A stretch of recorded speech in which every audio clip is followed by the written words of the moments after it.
Hello সবাইকে, কেমন আছো সবাই? ইতি তোমার ইন্দিরা পুরনো একটি নতুন ব্লগে সবাইকে অনেক অনেক শুভেচ্ছা জানাই। আশা করি সবাই খুব ভালো আছো, আমিও ভালোই আছি। আজকে মঙ্গলবার, তাই চলে এলাম একটু বজরঙ্গবলীর মন্দিরে। না, আমাদের প্রতিদিনও তো আসা হয় না, একটু বাজারে বেরোলেই মঙ্গল শনিবার আমরা চলে আসি বজরঙ্গবলীর মন্দিরে একটু দর্শন করতে।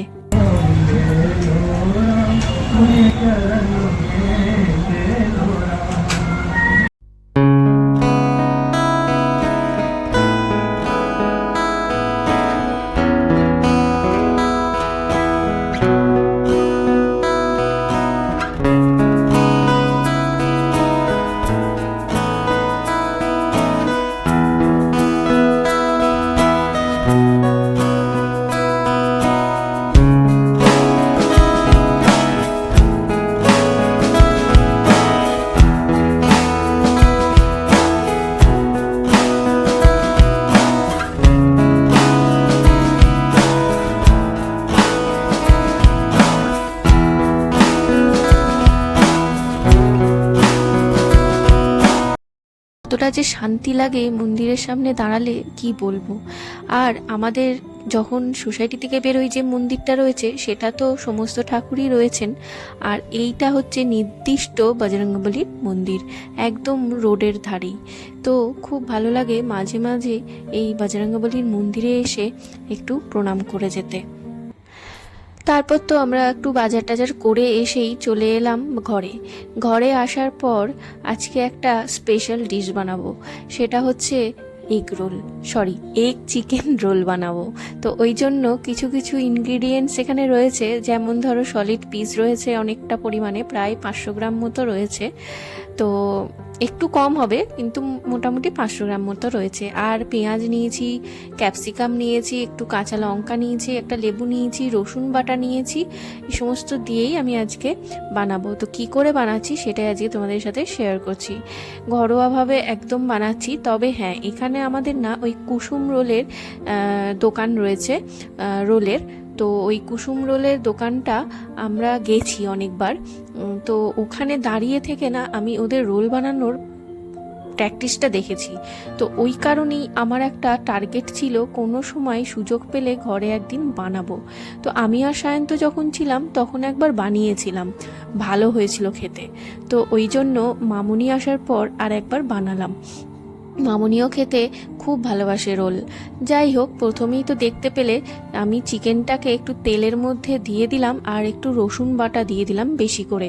তারপরেই আমি একটু ভাজা ভাজা করার পর ঢেকে নিলাম। একটু সেদ্ধ হয়ে যাওয়ার পর আমি এখানে দিয়ে দিলাম একটু ভিনিগার, একটু সয়া সস, একটু পেরি পেরি মশলা, স্বাদ মতো লবণ, তারপর একটু দিয়ে দিলাম লাল মরিচ, আর দিয়ে দিলাম মানে কাশ্মীরি লাল মরিচটা, আর দিয়ে দিলাম কাঁচা কুচনো লঙ্কা। তো এইগুলো দিয়ে না আমি খুব ভালো মতো করে আগে ফ্রাই করব। তারপরে চলো আরেকটু এখানে ফ্লেভারের জন্য আমচুর পাউডার দিয়ে দিলাম। এটা একদম অপশনাল, তোমরা চাইলে দিতেও পারো, নাও দিতে পারো। আমচুর পাউডারটা উপর দিয়ে ছড়িয়ে দিয়ে আমি একটু ঢাকা দিয়ে দিলাম, যাতে ফ্লেভারটা খুব ভালো মতো করে ছড়িয়ে যায়। তারপরেই দেখো কত সুন্দর লাগছে। তো তোমাদের ফ্ল্যাশ লাইটটা চালিয়ে একবার দেখালাম, বেশ ভালো লাগছে দেখতে। মানে স্মেলটাও এত সুন্দর ছাড়ছে যে তোমাদেরকে কি বলবো। তোমরা অবশ্যই একবার এইভাবে ট্রাই করে দেখতে পারো। যে যে প্রসেসে আমি দেখাচ্ছি ঠিক সেইভাবে করবে। আমি না দোকানে কোনো খাওয়ার রেস্টুরেন্টে তো নর্মালি দেখা যায় না, কোনো ফুড স্টলে আমরা যখন যাই আমি তখন না আমি ওদের প্রসেসগুলো দেখি যে কিভাবে ওরা বানায়। তো 2-4 বার গেছি, তো ওদের বানানোর প্রসেসটা আমি দেখেছি, ঠিক এই রকমভাবেই ওরা বানায়। তো ওই জন্যই আমি একবার ঘরে ট্রাই করছি। তো যাই হোক, চলো তোমাদের তো দেখালাম চিকেনটা ভালো মতো করে ভাজা হয়ে যাওয়ার পর তারপরে আমি একদম চিকেনটা যখন সেদ্ধ হয়ে যাবে তখন পেঁয়াজ আর এই ক্যাপসিকামটা দেবে। পেঁয়াজ আর ক্যাপসিকামটা বেশি ফ্রাই করে বা সেদ্ধ করা যাবে না, ঠিক আছে? একদম হাই ফ্লেম করে পেঁয়াজ আর ক্যাপসিকামগুলোকে খুব ভালো মতো করে ভেজে নেবে। যাই হোক, আমার চিকেনটা একটু সেদ্ধ কম হয়েছিল বলে আমাকে আবারও ঢাকা দিতে হয়েছিল, যার জন্য পেঁয়াজ আর ক্যাপসিকামটা একটু সেদ্ধ হয়ে গেছিলো। তো তোমাদেরকে আমি যেটা বললাম সেইভাবে করবে, দেখবে খুব ভালো লাগবে খেতে। আমাদের নর্মালি ওয়েস্ট বেঙ্গলে আমরা নর্মালি যেটা খাই সব জায়গায় রোল খাই যেটা ফুড স্টলে, আমাদের নর্মালি পেঁয়াজ শসা কাঁচা দিয়ে দেয়, বাট আমি এখানে কুসুম রোলে দেখলাম যে এইভাবে বানায়, খেতে কিন্তু দারুণ লাগে, শসা ওরা ইউজ করে না। যাই হোক, তারপরে চলো আমি এখানে চিকেনটা বানানোর আগে আমি কিন্তু ময়দাটাকে মেখে রেখেছিলাম। ময়দাটাকে খুব ভালো মতো করে নরম করে মেখে রাখতে হবে।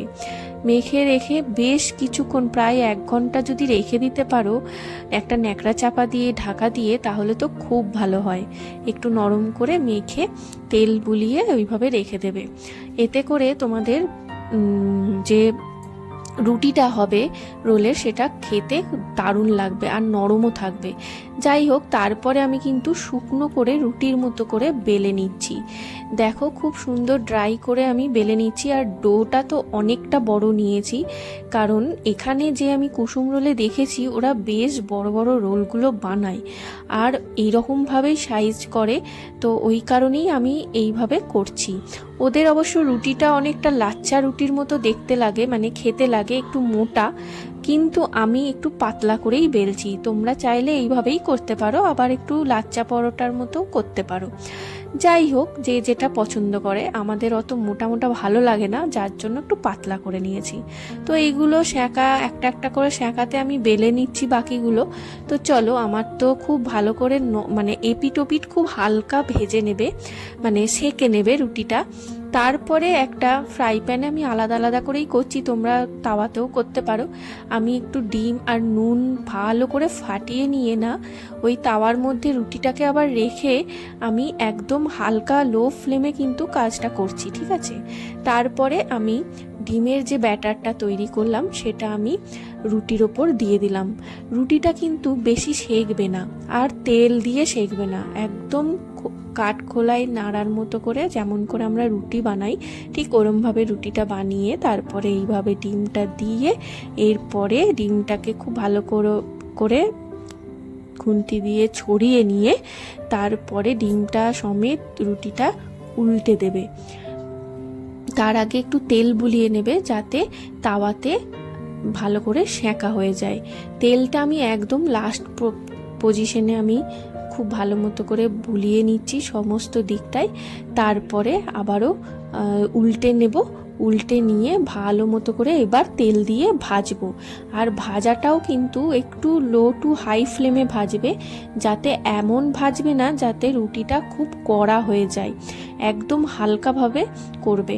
রুটিটার মধ্যে আমি যেহেতু ডিমটা এইভাবে ফাটিয়ে দিয়েছি, ওই জন্য একটু ছড়িয়ে এইভাবে ছিদ্রে গেছে, তাতে কোনো ব্যাপার না, পুরো ডিমটাই এর মধ্যে রয়েছে, ঠিক আছে। অনেকে আবার অমলেট করে তারপর দেয়, বাট এইভাবে করলে টেস্ট এবং মানে রুটিটার মধ্যে ডিমটা খুব ভালো মতো থাকে, আমি যেটা দেখেছি ট্রাই করে। তোমরা এইভাবেই একবার ট্রাই করো। যাই হোক, তারপরে তো আমার চিকেন রেডি করাই ছিল, আমি চিকেনটা খুব বেশি বেশি করে দিয়ে দিলাম। দিয়ে এখন যেটা এখানকার লোকেরা মানে মেনলি কুসুম রোলে যেটা হয়, আর এখানে বেশিরভাগ আমি দেখেছি সবাই মেয়োনিজ চিজ খুব ভালোবাসে খেতে স্ট্রিট ফুডে, তো এখানে তোমরা চাইলে একটু চিজও দিয়ে দিতে পারো। আমি মেয়োনিজ দিয়েছি আর টমেটো কেচাপ দিয়েছি।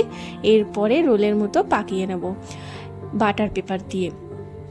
তো খুব নরম, তোমরা নিশ্চয়ই দেখে বুঝতে পারছো আমার রোল করাটার টাইমে খুব নরম আর খুব সুন্দর। আমি এটা দুদিক দিয়ে মুড়িয়ে নেবো এই মুহূর্তে, কারণ একবারে সমস্তটা করে তারপর আমরা সবাই একসাথে খেতে বসবো গরম গরম। তো যাই হোক, আমার তো রোল বানানো হয়ে গেছে, তোমাদের কেমন লাগলো অবশ্যই জানিও, আর অবশ্যই কিন্তু ট্রাই করো। আর তারপর দেখো যেগুলো বানাচ্ছিলাম, সায়ন্ত এসে একটু বললো আমি একটু করি, তো আমি বললাম করো, দাও সস দাও, তো সস দিল, আমি তারপর পাকিয়ে নিলাম, মানে রোল করে নিলাম, এরপর গরম গরম সার্ভ করব। তো চলো, আমার তো খুব ভালো লেগেছে, তোমরা একবার ট্রাই করে দেখো এইভাবে, আশা করি তোমাদের খুব ভালো লাগবে আর একদম প্রপার ওয়েতে হবে, চাইলে শসাও অ্যাড করতে পারো। তো চলো, আজকের ব্লগটা এখানেই শেষ করছি, তোমাদের কেমন লাগলো জানিও, ভালো লাগলে লাইক করো, সবাই ভালো থেকো, দেখা হবে নেক্সট ব্লগে।